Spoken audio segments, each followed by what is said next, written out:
Hello fellow mathematicians. Today we'll be learning about the Schrödinger equation, the most important equation of quantum mechanics. This equation combines concepts from calculus and linear algebra and many other fields of math to describe the functioning of quantum systems, to fundamentally describe the universe at its smallest level. And this equation is so applicable and so ubiquitous, and that's why it's so interesting and why it's so important to learn about it. So without any further ado, let's start learning about the Schrödinger equation. So the Schrödinger equation begins with an eigenproblem. AV equals lambda V. So what do I mean by an eigenproblem? So suppose you're given a matrix A. You have to find the vector V, the eigenvector, and the scalar lambda, the eigenvalue, satisfying AV equals lambda V. In other words, given a matrix, find a vector and a scalar such that multiplying the matrix by the vector will do the same thing to the vector as scaling that vector by a scalar. For example, let's look at the matrix 2, 0, 0, 2. We can tell that this is 2 times 1, 0, 0, 1, which is of course the identity matrix, sometimes denoted as I. So this is our matrix A. And one possible eigenvector for this matrix could be 2, 1. Because we know that 2, 0, 0, 2 times 2, 1 equals 2i times 2, 1. And we know that I times any vector just returns that same vector. So this is the same thing as 2 times 2, 1. So in this case, V, our eigenvector, is 2, 1. A, our matrix, is 2, 0, 0, 2. And 2 is lambda. It is the eigenvalue. And this matrix, since it is a scalar multiple of the identity matrix, actually all of the vectors in this coordinate plane are eigenvectors for this matrix. But the eigenvalue will always be 2 because this matrix has the effect of scaling that vector by a factor of 2. So there's an example of how eigenvectors and eigenvalues work. And this equation, this problem with vectors, scalars, and matrices is going to be very important in Schrödinger's equation. So now let's go see how the eigenproblem relates to the Schrödinger equation. So we're going to begin by looking at the time-independent Schrödinger equation. And what is meant by time independent is that it makes no reference to time in the equation. The solution to this equation is not going to be a function of time. It's only going to be a function of position, of the position of the particle in question.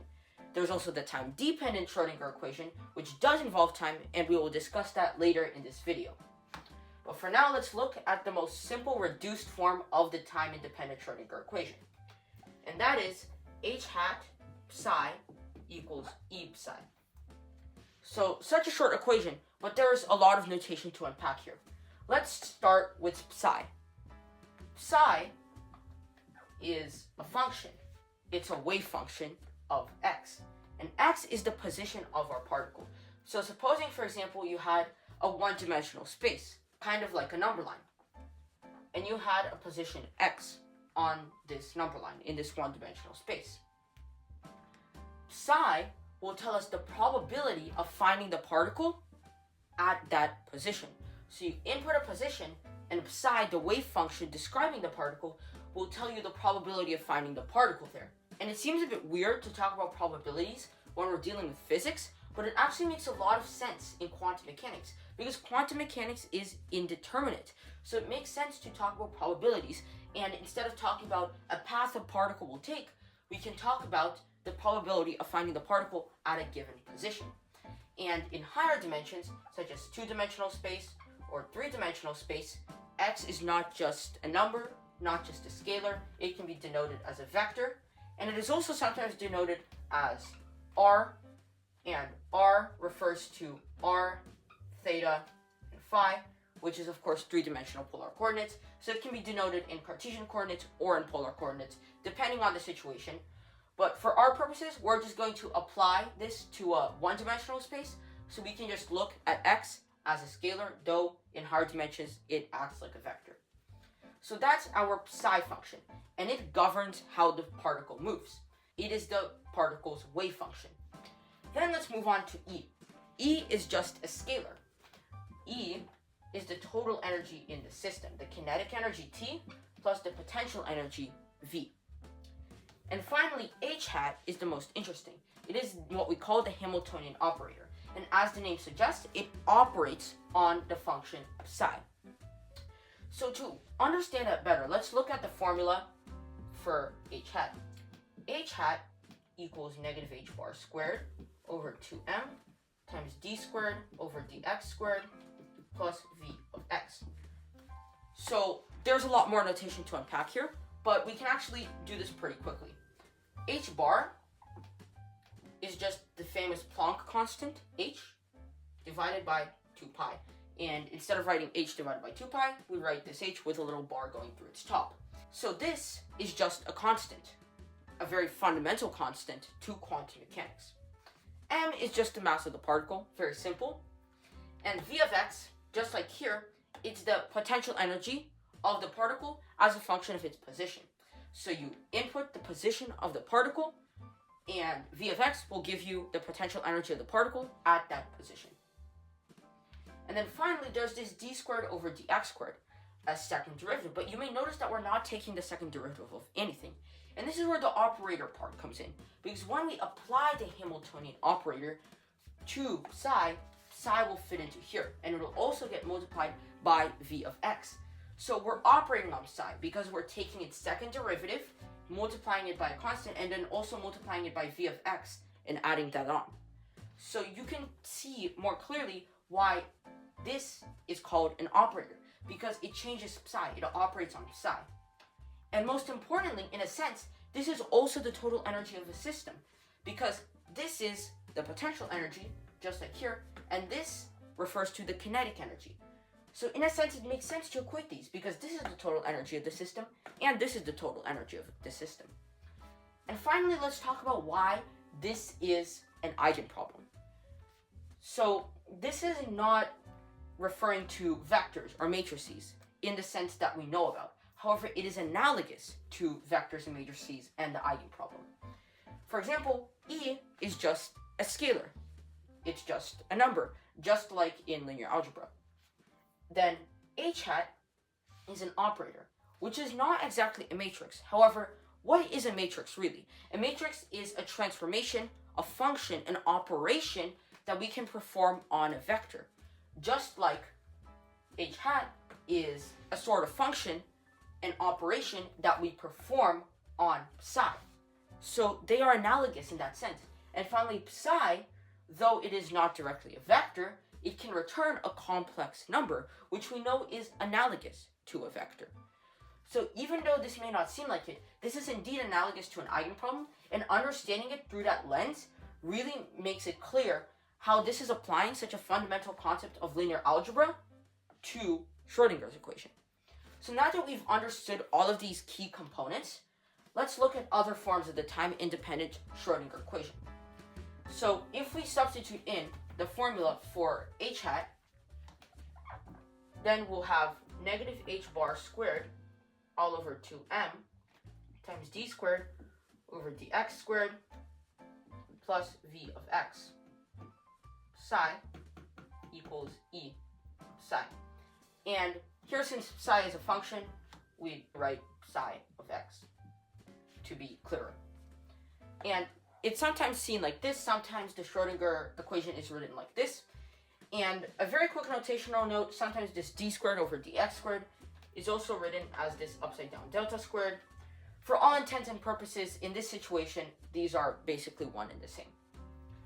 And then finally, let's actually apply the Hamiltonian operator to psi. So if we do that, then we'll have the same constant, negative h bar squared over 2m times d squared psi over dx squared, the second derivative of psi with respect to position, with respect to x, plus phi of x times psi of x. All of this equals e times psi of x. And this is another form of the time-independent Schrödinger equation. It is nice and expanded out, and we will use this form of the time-independent Schrödinger equation when we apply it to an actual quantum system later in this video. In the meantime, though, now that we've understood all of this, let's look at the other version, the time-dependent Schrödinger equation. So the time-dependent Schrödinger equation is IH bar d psi over dt equals h hat psi of t. So this is only with reference to time, not with reference to position. And then finally, there's the position basis time-dependent Schrödinger equation, which references both position and time. And that is very similar. It's IH bar del psi over del t, because we are, of course, taking the partial derivative with respect to time, where psi is a function of both position and time. So IH bar del psi over del t equals h hat psi of x and t. So these are both versions of the time-dependent Schrödinger equation. You can think of this as combining both the time-independent and the time-dependent equation into one that describes psi as a function of both position and of time. And of course, we can expand the Hamiltonian here, in which case we will have negative h bar squared over 2m times del squared psi over del x squared plus v of x times psi of x comma t. And we can also expand this in a similar way. And again, keep in mind that we're taking partial derivatives here. Another notation, but again, of course, this just refers to taking the derivative with respect to one of the variables when the function is a function of multiple variables. So that's the time-dependent Schrödinger equation, which is a bit more complicated to work with. So for our purposes, to see how the Schrödinger equation really works, let's do an example using the time-independent Schrödinger equation, and we will be describing the famous particle in a box system. So suppose we have a one-dimensional space, kind of like a number line. And of course, there is the three-dimensional version of this problem, which applies to the real world more. But for simplicity, we're going to look at a one-dimensional space. And in this one-dimensional space, there lives a one-dimensional box, which goes from x equals 0 to x equals L, where L is the length of the box. And suppose we have a particle trapped in this box. And the particle has several conditions. First of all, it cannot exit the box. It's trapped inside. And second of all, and this is very important, the particle has complete freedom of motion. So, other than the walls, there's nothing stopping the particle from moving. The particle can move all at once. And as a consequence of that, we know that the potential energy, V of x, inside this box, so V of x, where x is between 0 and L, inclusive, equals 0. Because let's think about what potential energy really means. Potential energy is stored up energy that isn't being turned into kinetic energy, that isn't being turned into motion. But the particle has free motion, so it's never going to store up potential energy, because if it stored up potential energy, that would immediately turn into kinetic energy, because there's nothing stopping it from moving, so why would it store up that energy? So this ensures that the particle has free motion within this box. And to prevent the particle from escaping, outside the box, where x is greater than or equal to L, it's infinity. And where x is less than or equal to 0, it's also infinity. So these are our conditions in terms of potential energy. And then we also have boundary conditions. And remember what psi means. Psi essentially tells us the probability of finding the particle at a certain position.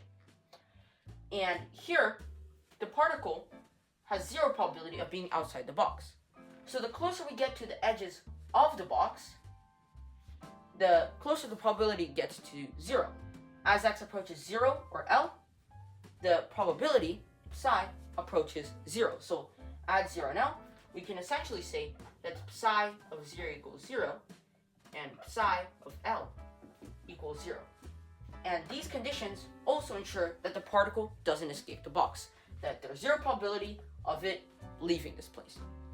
So these are our boundary conditions, our initial conditions, which will be very useful when we actually solve Schrödinger's equation. And finally, let's set up the equation itself.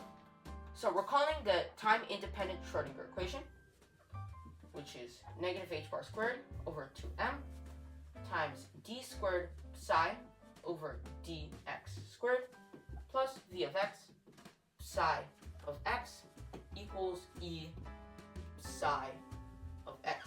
So what we can notice right away is that we know that v of x inside the box is 0. So this entire term becomes 0.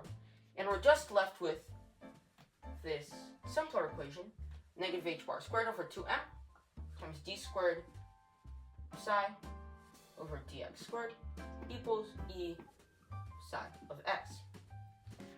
And the Schrödinger equation in a lot of cases is not solvable, as are a lot of important differential equations in physics.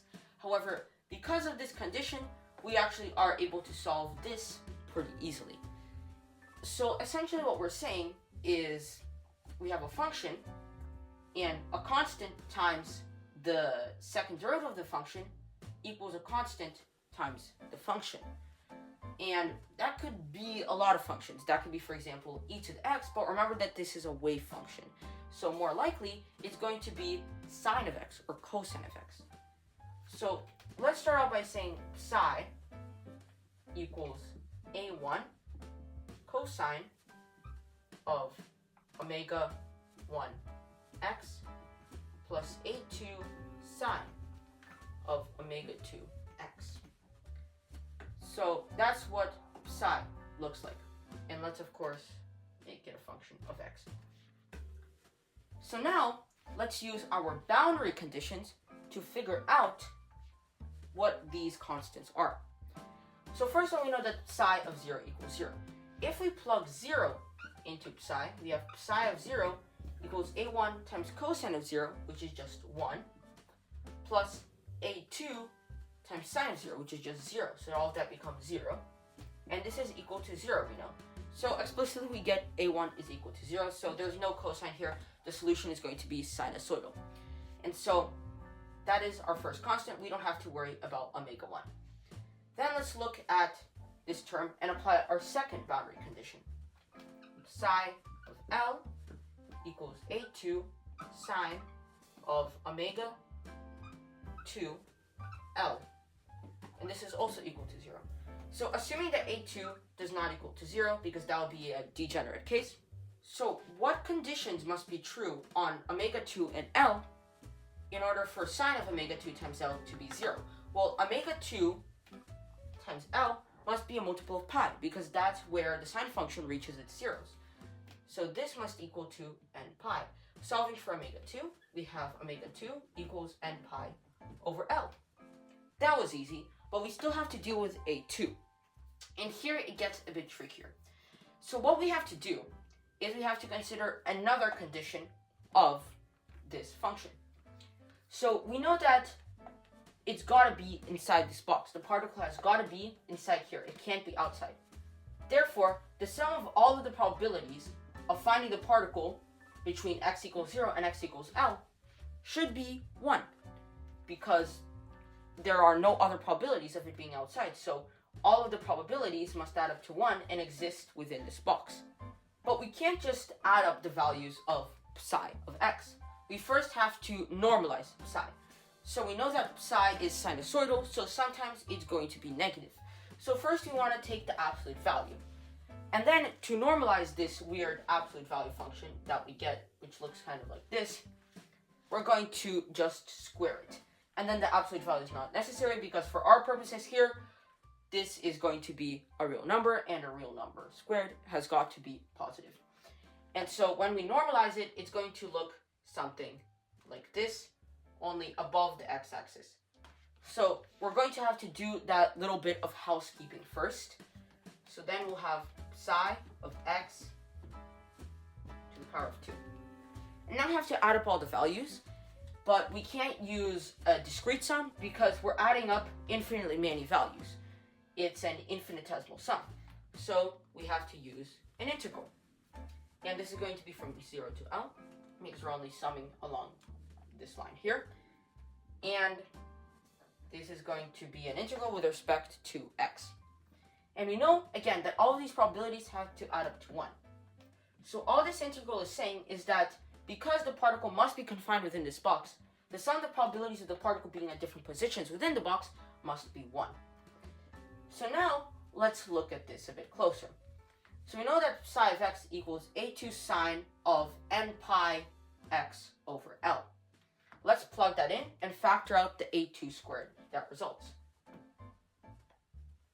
a2 squared times the integral from 0 to L of psi of x, what remains, so that is going to be sine squared of n pi x over L dx.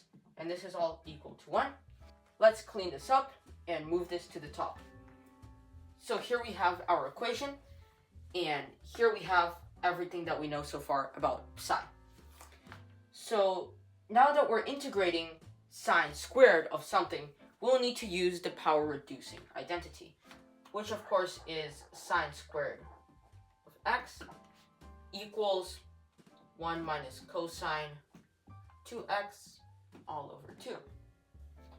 So plugging that into here, we have a2 squared times integral from 0 to L of 1 minus cosine of 2n pi x over L all over 2 dx. And this, of course, equals 1. So simplifying this a bit, we can factor out this 1/2. So we'll have over 2 here. So now we can split up this integral into 2 integrals. And we're still going to have this a2 squared over 2 times the first integral from 0 to L of just 1 dx, minus, factoring out that minus, the integral from 0 to L of cosine 2n pi x over L dx. And all of this equals 1. And then what we're going to do is we're going to first do this integral. This, of course, just equals to x from 0 to L, and that's just L minus 0, so that's just L. So the first integral is just going to be L. And the second integral, so the integral of cosine is, of course, sine. And then we, of course, have to divide by 2n pi over L, which is the same thing as multiplying by L over 2n pi. So then it's L times sine of 2n pi x over L all over 2n pi from 0 to L. And all this is equal to 1. So this term is actually going to go away. It equals to 0. Because at L, x equals L, so these cancel. You just have 2n pi. And sine of 2n pi equals to 0. Because at any integer multiple of 2 pi, which we know that n is an integer, sine is equal to 0. And then at 0, of course, this is just going to be sine of 0, also 0. So all of this is going to go away.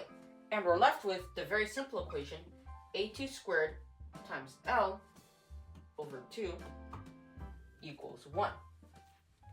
Multiplying by 2 on both sides, we get a2 squared L equals 2, and a2 squared equals 2 over L.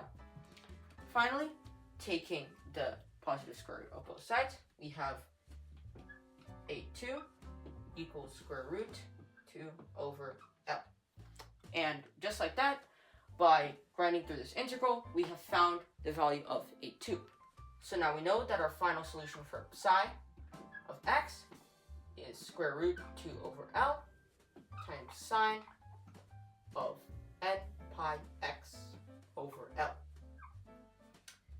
So just like that, we have solved for the value of the wave function. Now, though, we know that this is an eigenproblem. And the eigenproblem requires us to solve for the eigenvector, in this case, psi of x. But we also have to solve for the eigenvalue, the energy. So let's find out the total energy in the system. And the way we're going to do that is we're going to take the original Schrödinger equation we started with, and we're going to plug in the value of psi of x, and then solve for E. So let's do that and find the last component of describing this particle's motion, which is the total energy of the system. So here we have the time-independent Schrödinger equation, and here we have our solution for psi, for the eigenvector, in a sense. So now let's solve for E, for the eigenvalue. So first we're going to plug in psi of x, and before we do that, let's find the second derivative of psi. So we have d squared psi over dx squared equals, we can factor out the root 2 over L because it's just a constant, root 2 over L times d squared over dx squared of sine of n pi x over L. So we know that the derivative of sine is cosine. And since we have this constant, n pi over L, we'll have to multiply by that. So then, taking the first derivative and factoring out the n pi over L, we're going to have this constant times d over dx of cosine of n pi x over L. Now, let's take the derivative again, find the second derivative. We know that the derivative of cosine is negative sine. And again, we're going to have to bring out this n pi over L. So then we're going to have square root 2 over L multiplied by n pi over L multiplied by n pi over L times negative sine of n pi x over L. Let's bring the negative to the front for cleanliness. And then here we'll have sine of n pi x over L. So simplifying a bit, since L is a distance, so we'll assume it is positive, we can say that this is the square root of L squared, this is the square root of L squared. Multiplying all of those and bringing them into this square root, we're going to have the negative square root of 2 over L to the 5th, adding up all the exponents, times n squared pi squared, times sine of n pi x over L. So there's our second derivative. Now that we found that, we can plug the value of psi and the value of the second derivative of psi into Schrödinger's equation. First, we have negative h bar squared over 2m multiplied by all of this, and the negatives will cancel, so we can immediately get rid of those. And then we're going to have square root 2 over L to the 5th times n squared pi squared times sine of n pi x over L. Then for this term, again, as we decided at the start, we know that this is all 0, so we can just forget about the term. And then all of this is going to be equal to E, the variable we're solving for, our eigenvalue, multiplied by psi of x, multiplied by square root 2 over L times sine of n pi x over L. So here we can cancel these signs because they're only 0 at some point, and that's not really relevant to the energy that we're trying to find. So very conveniently, these signs can be canceled. And then let's divide both sides by square root 2 over L. In other words, let's multiply both sides by square root L over 2. Then we'll have h bar squared over 2m times root 2 over L to the 5th times root L over 2. These L's will cancel, these 2's will cancel, we'll be left with L to the 4th, and then the square root of 1 over that is going to be 1 over L squared. Then we'll multiply by n squared pi squared, and all of this is equal to our energy. So we have our energy. Now let's just simplify this. Energy equals h bar squared times n squared times pi squared all over 2 times L squared times m. And that is our formula for the energy. So using Schrödinger's equation, we have found the wave function for our particle trapped in a box, psi of x, also known as the eigenvector, and we have found our eigenvalue, which shows the total energy in the system. And so that is how we use Schrödinger's equation to describe a real quantum system, by finding the eigenvector and the eigenvalue. So this is so fascinating because it's a combination of the concepts from calculus and the concepts from linear algebra coming together into this super important equation which describes quantum systems, which is essential to our knowledge of how the universe behaves. And it really shows that calculus and linear algebra aren't just mathematical concepts. They are genuinely tools that we use to describe the universe and to understand the universe better. Eigenvectors, eigenvalues, derivatives, all of this comes together in Schrödinger's equation. And Schrödinger's equation has given us our definitive way of understanding quantum mechanics. It is the most important equation of quantum mechanics, and it uses all of these mathematical concepts that are so near and dear to us. So thank you so much for watching. Please apply a force factor to the like and subscribe buttons. Please comment what you think and share this video with your friends. And see you next time.